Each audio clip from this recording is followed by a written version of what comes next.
it because you can lose it. And I think that's really, for business owners, that's important too, right? I'll just take the next client, I'll take the next customer and just grow and grow and grow. And I'll take whatever I can because I want to eat. And then you wake up a year or 2 or 10 later and you realize that you're not operating a business that you dreamed of building. Diluted your brand. Yeah, you've diluted your brand. You're inefficient with your resources. You're whatever it is. You go, oh man, I got into this because I wanted to work with this group of people, and now I'm generally just kind of doing something. Well, and I think that's what I meant by these distinct neighborhoods and communities that we have across the city, allowing them to continue to be distinct. And we want nothing cookie cutter. We want near South Side to continue to be this funky area of Fort Worth. We want it to be different than Sundance. We want it to be different than the future Panther Island. We want the cultural district to be distinct, but at the same time paying homage to our history and heritage in a way that feels unique. And not to hate on Austin, because I love the city of Boston. I used to live there.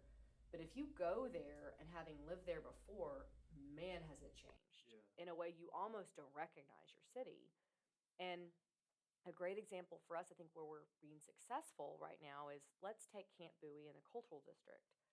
We're about to go through in the next 2 years, huge redevelopment with the Crescent and John Goff's project right there adjacent to the museums. You go just a little bit further up Camp Bowie to Bowie House. We just broke ground on that hotel as well that the Ellard family is doing. And they are both beautiful world-class hotels, but they are distinctly Fort Worth, right? Yeah. The architecture, the attention to detail, the work with neighborhoods, you will still feel so proud of what's created there, but at the same time realize we're progressing in the right way and not being left behind. And that doesn't happen without a lot of hard work and partnership on behalf of the city. And those are the types of projects. Another great example is the Hotel Drover and the Heritage Project in the Stockyards. Man, talk about a fight, right? But it has completely transformed the Stockyards. But when you go there, even having grown up there, you're proud of it, I bet. Yeah. Like, this is a special place. I still feel Yeah, they didn't dilute it. No. Yeah. And that took a lot of attention to detail. And in a project I was really proud to work with Craig Cavalier and his team on. So those are the types of things I mean by kind of maintaining what is Fort Worth. Yeah, and that's what's exciting for people that really appreciate Fort Worth and the history, is because that's what makes us anxious about change. Is like, oh, well, what if you build a La Quinta in the Stockyards? What if you build a hotel that doesn't fit, and so quickly those places can go away and they'll never come back.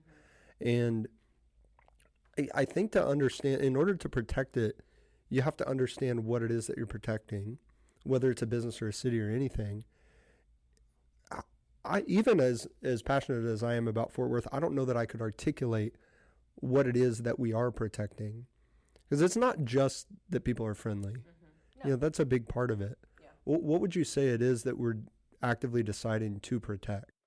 Well, if you think about the history of Fort Worth and how the city was created and what was our foundation, and people can hate on or want to move on from our Western heritage, but that pioneering spirit that made us really gritty and hardworking and roll up your sleeves and help each other, that spirit is still very much here.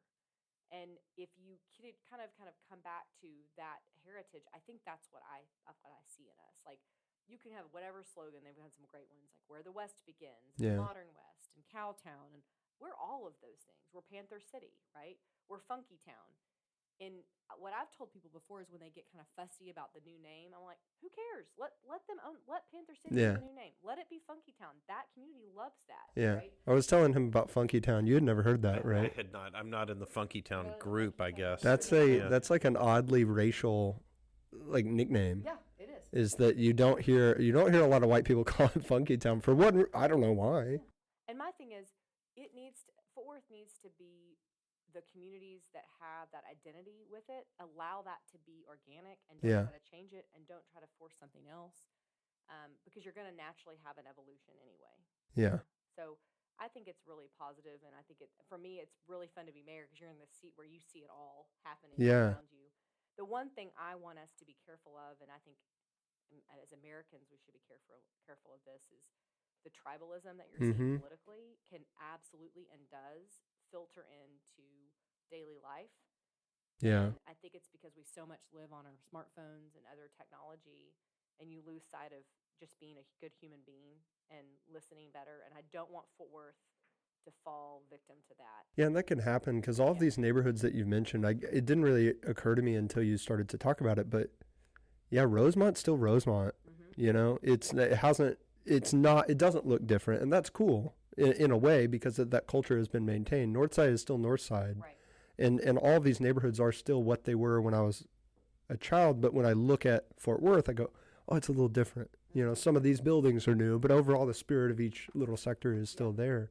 And part of that can be bad because the people who went to Morningside, they don't ever come over here. And the people who I went to high school with, they don't go to Meadowbrook.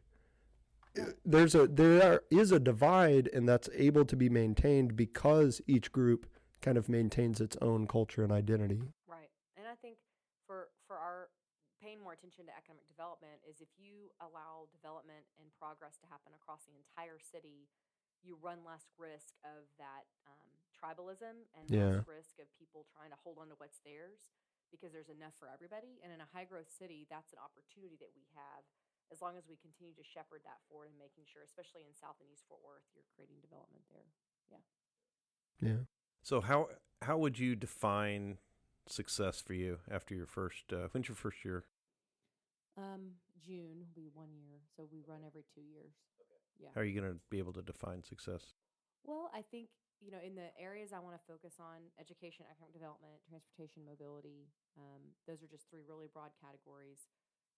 Making sure we're achieving the short-term and long-term goals, we're on the right path, right? And we have those. Alex, I do personally on what I think is you mark success moving forward. And a lot of that at the first 6 months to year is just creating the right partnerships and trust platform for us to get some work done. Because any new mayor and any new council, it takes some time to get to know one another and gain rapport in the community. And even though I have been in this environment for a while and have good relationships, I continue to meet new people. And for me, I had to kind of shake off. It's easy for people to have a preconceived notion of you or anybody. And you can imagine, especially when you're in a public space, what people think of me is probably really different, Yeah. And I was raised on a farm in the middle of nowhere with no central air and heat. People think I'm a silver spoon kid, and I am not.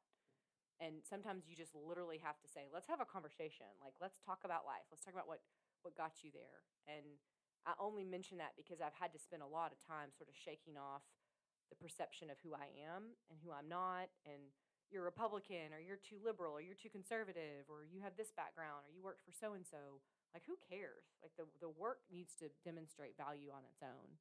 So at the end of this year, those partnerships will be most important. Do I have a focus on what I want to accomplish in year 2 and year 3?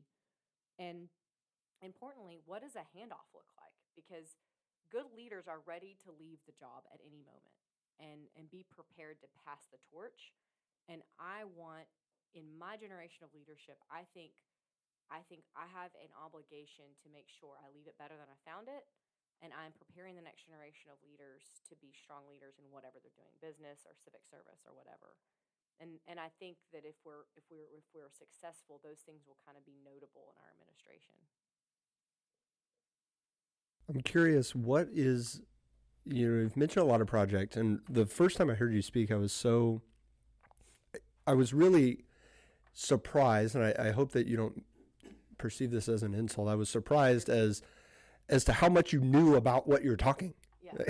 Oh, yeah. You didn't have to think, and even in the conversation here, it's like you know everything that goes into the role of being a mayor, and that's only surprising because I don't talk to mayors. Sure. It's not about you. It's like I know nothing about these things. I'm just some guy who lives here, and so to hear about all of these, oh wow, it's a lot more complex. Yeah. But you have to make a lot of decisions on what to protect, decisions on what projects to focus on, what projects not to focus on. So far, and I know it's not even to that 1 year mark, but what's been the most significant decision that you've made in your term as mayor? So far, good question. I'm thinking about that. Well, I won't point to any particular thing. I think what's important to me is I make decisions that are in line with my values, because at the end of the day, I'm still Mattie Parker. I'm not just mayor, and I have to hold those decisions with a high level of integrity. So not letting go of that, because to your point, there's always going to be a competing interest. Yeah. Someone wants you to do this for this reason, or what, and does it influence you? And I got to kind of block that out. But we're making some decisions right now, especially to support education opportunities for students, that will start to roll out in the next month or so, that I'm so excited about. And they're not necessarily hard decisions. They're just really methodical. The partnership has to be right. We're not going to reinvent the wheel. I'm not going to start another nonprofit. I'm not going to try to tell people what to do. It's using my years of experience to know this actually could move the needle, and I'm putting the right power players at the table to make it happen, if that makes sense. And then internally at the city, I think some of the most important decisions we're making are actually focused on police and community relationships. I am passionately supportive of our police officers, and I am not afraid to say that. And I think in a lot of ways, the defund the police movement was so damaging to policing in general. And I want Fort Worth to stand up and be different. But at the same time, I acknowledge that we are imperfect, that there is always room for improvement. And we have a police chief in Neil Noakes and his command staff that are phenomenal. They are making the right strides with community members. They are trying to focus on changing the perception of police in certain neighborhoods. And it will be successful because of their leadership. And they deserve to have a mayor that's going to stand up with them when necessary, and really all the time. And if you look across the country right now with rising crime and difficulty attracting officers, retaining officers, Fort Worth, when it comes to our police department, we are still outperforming other cities. And I think it's because of this culture of support that has to remain. And I'm okay taking all the bullets for that. You know, if people want to criticize me, fine. But I believe in it fervently, that that's a job that I want to maintain, is being supportive of our police officers.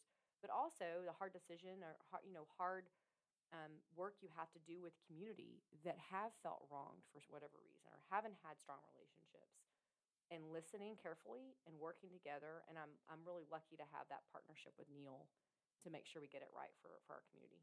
Yeah, it's respectable to hear you say that, because that's not, you might be the mayor of the largest city with that viewpoint. Yeah, and that may be true, and I think they're wrong, and I'm going to prove them wrong. Yeah, well, and they've seen their.